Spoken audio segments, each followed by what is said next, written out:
This is it, the final week of the season. Let's preview it up next on Fantasy Baseball Today in 5.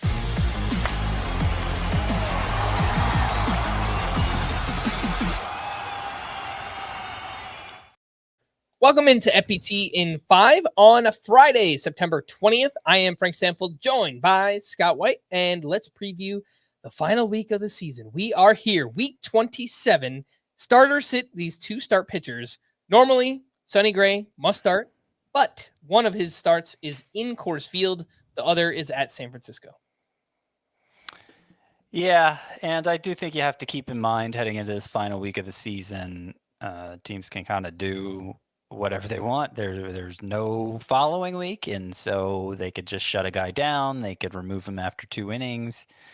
I think for two-star pitchers in particular, you got to approach them as if you're only starting them for 2 starts, maybe think twice about it. And I think this applies to Sonny Gray with the Cardinals not playing for anything. He'll probably make the 2 starts, but his first start is the Colorado one, which is the scarier one. I think you could live with him, though, even if he makes that one. He's Sonny Gray. Yeah, I think so, too. Ryan Pepio is at the Tigers and at the Red Sox. Yeah, I'm leaning yes on him, too, as good as he looked in his last outing. 12 strikeouts against that same Red Sox team that he's scheduled to face in his second turn. Now, maybe he doesn't make the second turn, but the first is against the Tigers, which is even better. And so I lean yes. What about Nestor Cortez facing the Orioles and Pirates? I'm going to say yes to him, too. Tanner Houck only threw 4 innings in his most recent start. He's at the Blue Jays and home against Tampa Bay. I am thinking those are good matchups. Obviously, Houck just came back from injury in his last start. Hasn't been as sharp in the second half, but good ground ball pitcher. I lean yes. All right, Scott, who are your sleeper pitchers for next week? Let me start with the 2-star guys. They're not great. I'm not thrilled with this 2-star pitcher list for this week. So, fair warning. It's a checking the box sort of thing. There aren't ones I'm actually enthusiastic about, but I have to give you 10 sleeper pitchers. So, with everything on the line, maybe just stick with the guys who brought you there. But if you're desperate, I'll give you some names here. 2-star pitchers, Eduardo Rodriguez coming off his best start of the year. A decent matchup against the Giants and then a not-so-great one against the Padres.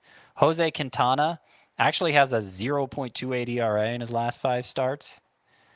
But here are the matchups. Braves, who, might be a favorable matchup, but they seem like they've regained their footing here over the last couple days. And so that makes me nervous. And then Brewers, who've been a good lineup all along. Those are Quintana's 2 matchups, as good as he's been lately. It's kind of scary. Mitch Spence, ground ball pitcher, but generally doesn't work into games, gives up a fair amount of base runners. Good at keeping runs off the board.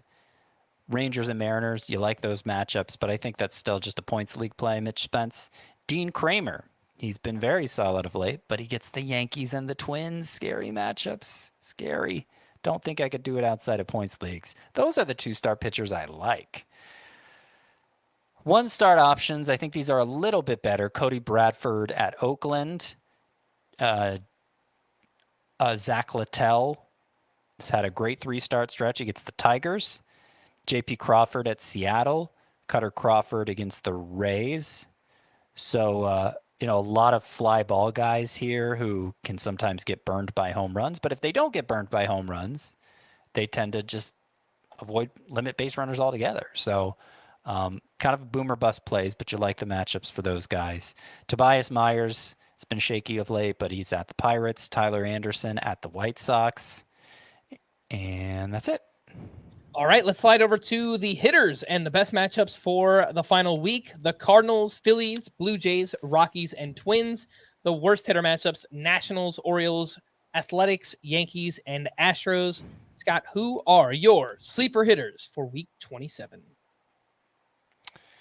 So top of the list is Pete Crow Armstrong, not because the Cubs matchups are anything special, but he's been just rock solid for the last 2 months and probably shouldn't be as available as he is. So Pete Crow Armstrong's here. Again, like for the pitchers, I'm not thrilled with this list of hitters, but it's the best we have to work with. Tommy Edman is another one he's been great lately, and the Dodgers end this season at Coors Field. So I think he's a fine play. Jorge Soler has picked things up for the Braves. Don't really love his matchups, but we know how productive Jorge Soler can be when he's going well. A couple Tigers I like this week. They have pretty good matchups and no lefties on the schedule, it would appear. Kerry Carpenter really benefits from the no lefties thing. Parker Meadows has just been great since returning from the minors, and he's not even hurt that much by lefties, but he does bat left-handed. The Rockies have a full week of home games. I think Michael Toglia is the most exciting Rockies hitter who is available enough to qualify for this list. But Brendan Rodgers is the Rockies hitter who probably benefits the most from being at home if you need a second base option.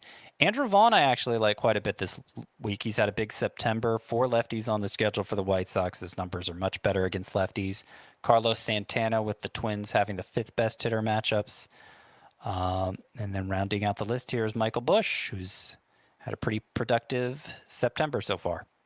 All right. For more extensive fantasy baseball coverage, listen to the Fantasy Baseball Today podcast on Spotify, Apple Podcasts, or anywhere else podcasts are found. Thanks for listening to Fantasy Baseball Today in 5, and we will be back again tomorrow. Bye-bye.